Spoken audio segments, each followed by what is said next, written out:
Well, you'd be happy to know that I have seen a little film called Up Your Ladder. Yes, it was called Up Your Ladder, not Up Yours. Yes, Okay, so Up right. Your Ladder, one day's work, and they well, we'll talk about it online. So I don't acknowledge it because they recut it and redid it and exploited it. The movie I did wasn't the one they released. So. Well, I mean, then on that note, so what was the intention versus what actually turned out as the It was final supposed to film? be like Love American style, and when after Caddyshack, they took a look at that, recut it, and made it salacious, from what I understand. And I wouldn't even look at it because they exploited my appearance in Caddyshack to turn it into something kind of creepy, and called it Up Yours, something I wouldn't have done. So I just don't even talk about it. Sure, yeah, it's such one of those weird anomaly films too, right? That's like no one has seen, but maybe a few people. Well, the film I did isn't the film that was released. Yeah, yeah. You got to understand, the film I did was like Love American style. Mm-hmm. I was the narrator. I was called in one day to Paramount Studios just to narrate. Narration is something I did since I was in since I was 7. Talking obviously has never been a problem for me. So I just said, okay, over in this building, these people live here and they're doing this, and over in that building they're doing, and it was pretty PG. And when it was recut, it was something else. So it wasn't the film I did. So I can't be responsible for their behavior and their decisions because they could all kinds of things could technically happen. But I generally stay away from I don't engage predators. So I let them go their own way. Well, yeah, it's so strange. I mean, they shot you in different angles, right? Because you have the little Cindy Morgan standing on the doorknob in the movie, so they must have shot you in different angles. Really, it was just supposed to be very innocent. I think I'm wearing suspenders. Nick and Morty. Nick and what is it? Not Nick. What is it? Morty. Who was Robin Williams? Mork. Mork and Mindy. I was wearing the Mork and Mindy suspenders, I think. Mm-hmm. I mean, it was like really innocuous, just really silly little thing, and they turned it into a whole new thing. Definitely a one-off, yeah. So the film I shot isn't the one that's been released, and I can't address this because I want nothing to do with it. I think it was a cheat and irresponsible. So I just stay away from stuff like that. Okay. So I guess, I mean... Of course, online, if you Google me, it also says I'm married and have a daughter named Chelsea. None of these things are true. yeah, a lot of falsities online for sure. So tell me about, Are we rolling, dear? Yeah. We're awesome. Going. Yep. So tell me about, I mean, growing up in Chicago, I sort of have this theory that, even though you started off in radio, what have you, that there was always some seed that was in you where you were interested in acting. So, I mean... Really not, to tell you the truth. I was a nerd. I was one of those that wore really thick glasses and always studied in high school. I was with the same 30 girls in what they called the H group, which is legendary at Guerin Prep, they call it now. Mm-hmm. And they kept us together 4 years, and we had years of Latin and accelerated mathematics and French. And so when I got to college, I really didn't have to crack a book. There wasn't really much thought about broadcasting or acting. I took one acting class in college, and I thought, what are you guys doing? Somebody said, you're a piece of chewing gum and you're being chewed, and I went, I'm out of here. There's other things to do. But I got into broadcasting first, and probably because I was put into a speech class, probably because I had a really bad stutter, and terrible speaker, but good writer. And I guess between the time I was a kid and was okay with narration, just a very such an academic influence through parochial school that I just really wasn't very outgoing and was all into the books, all into studying. And then I got into speech class and could write, which led me to broadcasting. At the time, the degree called communications, as you know, is worthless unless you get a job. Mm-hmm. It was split into 3 things. It was the concept behind speech writing, speech pathology, and broadcasting. All 3 were part of the communications degree. Sure. And I walked in with a stutter. I came out in broadcasting. Talk about an overachiever. But I mean, I grew up in Chicago. Just had things gone the way I had intended, I would have been, married and had a couple of kids in the backyard and just gone to the same neighborhood things that I had done all my life. But things didn't work out that way. I got fixed up with cousins for both of my proms. Went away to Northern Illinois, ended up in broadcasting. That was nice. Went to Rockford, didn't bother to tell them I didn't have my FCC license before they hired me. When I got there, they gave me a book and put me on a train to Chicago. So I got that right away. And went from doing all night to weather to little talk shows in town. Working in a market like Rockford is wonderful because if you work well with folks, you get to do a little bit of everything. So I was able to do radio, and of course do my own engineering work. They would do things like they would hand me what they called a long playing record. Actually, vinyl is very popular these days. Sure. And they would just hand me this with an artist I'd never seen or heard of before, and they'd say, make me a commercial. And I didn't see why not. So, I had time on my hands, and I learned how to listen to the tracks, become familiar with what I like, develop my own taste, pulled out the 28, 29 seconds that I needed, looped it around enough of the musical so I could write copy, and most of which I got off the back of the album, and put it in and learned to do all kinds of things. I did the weather miserably in Rockford, Illinois.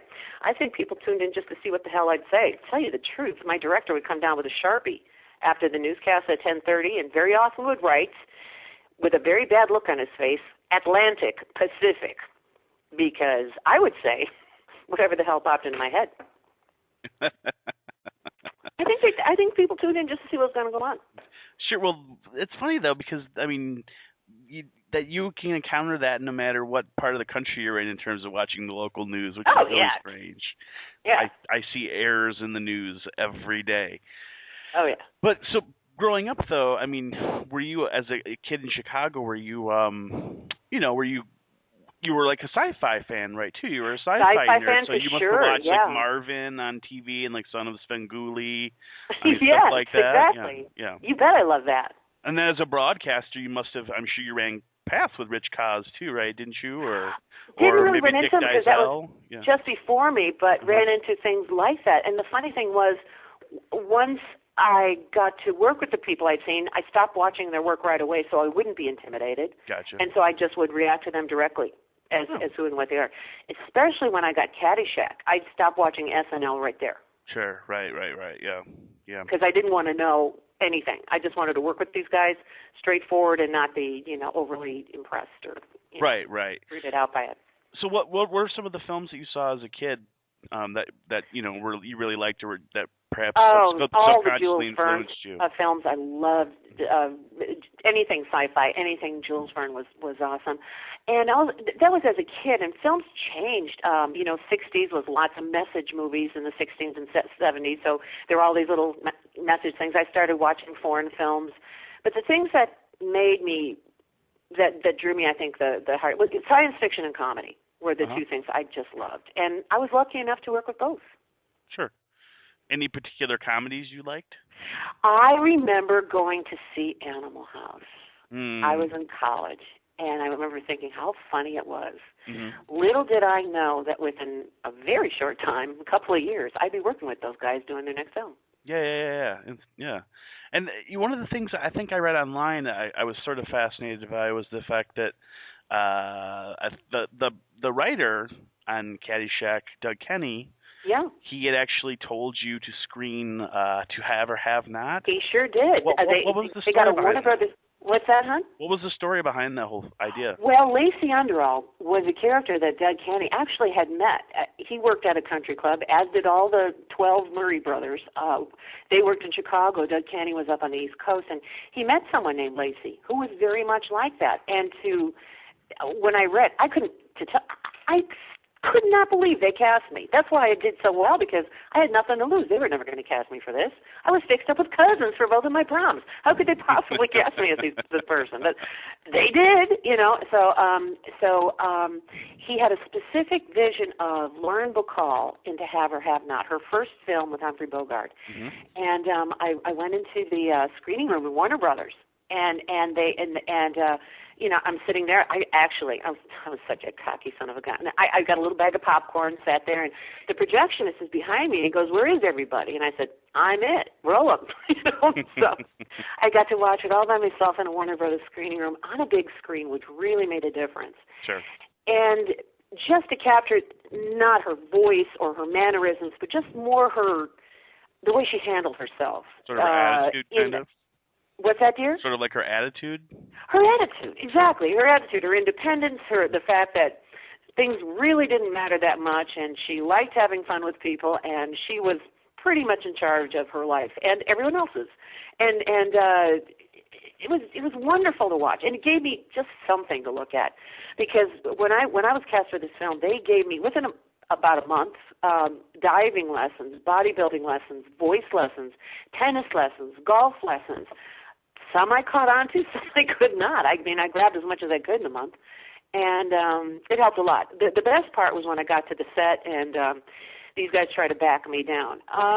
Over the second scene we shot, the R-rated scene, the nude scene, and I cleared the set, and that was the day Lacey was born.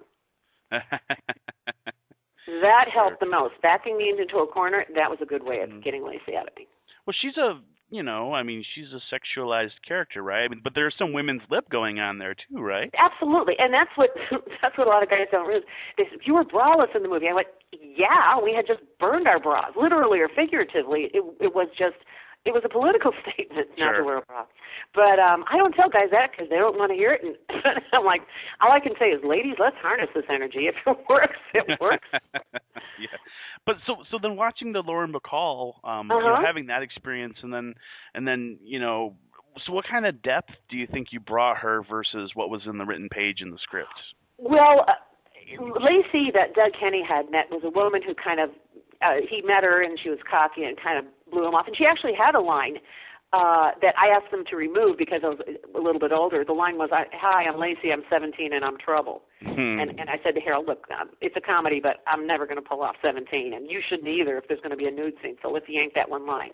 But she was a little cockier, whereas Lauren Bacall was cocky in a different way, cocky in a worldly way, in a way that the whole world was hers, and she was just moving through it, and it was all there for her personal, use, and with a smile in her eye. And honestly, I heard later the reason her head was tipped down a lot and she looked up a lot was that her jaw was shaking. She was so nervous. Sure. And her nerves translated into that cockiness, as did mine in a lot of cases. To compensate for nervousness, one sometimes pretends to be cocky, and it worked for both of us. Sure. And you just told me a few minutes ago that you stopped watching Saturday Night Live prior to shooting. So I mean, going in and especially at the time of your shooting, you have Chevy Chase, who has he left the show at Saturday Night Live, right? So he'd had sort of this huge ego. And then, so I mean, you have Chevy and Bill and Harold and Rodney. So I mean, do you experience any sort of intimidation going in on that show? There could have been had I given it a minute, if I would have allowed myself to, but I didn't allow it.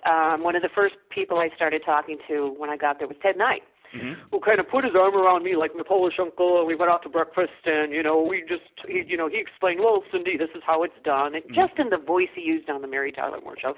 Sure. It was kind of charming. By the end of filming, he was furious with all of us, but in the beginning, he was pretty easygoing and good to get along with. And after a few scenes were shot, especially that second scene where I had to stand these guys off, clear the set myself because. Look, I had a job to do, I was contracted to do, and I wasn't going to have any crap on the set. And if I was going to do my job, get the hell out of here. Get the photographer from Playboy out of here. I'm the Irish Spring Girl. I'm not going to, destroy my contract with them because you guys want to play games. I was called between takes by one of the producers who on the Biography Channel said it was him, John Peters, and told me I was blanked in this business. I will never blanking work again. My paid ads and billing. He was going to break my contract. My paid ads and billing were taken away, and I would never blanking work again. I didn't work for a long time after that until Disney came calling. Right. I called my agent back in L.A., and I said, "Help me." And his exact words were, "Honey, you're not a doe-eyed girl from the Midwest. Handle it." So I did and came back and fired him. And didn't work for a very, very long time, even though I was at William Morris after that. So Had more lunches with agents than auditions. What does that tell you? Many things, none of them good for me. Right. So did you experience any of that Chevy Chase ego while you were shooting those? Oh, sure. Of course. Yeah. Yeah, we went head to head a couple of times.